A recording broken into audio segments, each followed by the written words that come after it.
Hi viewers, செவ்வாய்க்கிழமை சிறுவாபுரி முருகன் கோயில் போயிருந்தேன்.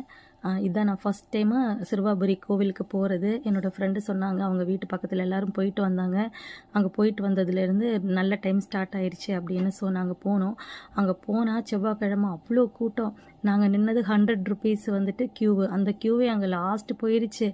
அப்புறம் 50 ருபீஸ் க்யூ தனியாக இருக்குது, ஃப்ரீ தர்ஷன் க்யூ அது தனியாக இருக்குது.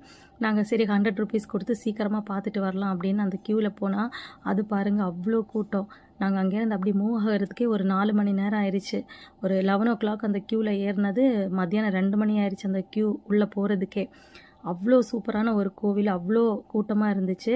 அப்புறம் வீடு இல்லாதவங்க வந்துட்டு இந்த மாதிரி செங்கல் மேலே விளக்கேற்றி வச்சா ஒரு 6 வாரம், எல்லா செவ்வாய்க்கிழமையும் 6 வாரம் கண்டினியூஸாக போனால் வீடு கட்டிடலாம். அப்புறம் கார் வேணும்னு ஆசைப்படுறவங்க கார் வேணும் அப்படின்ட்டு வேண்டிக்கிட்ட காரும் சீக்கிரம் வாங்கிடலாம் அப்படின்னு சொன்னாங்க. நான் போயிட்டு வந்தேன்.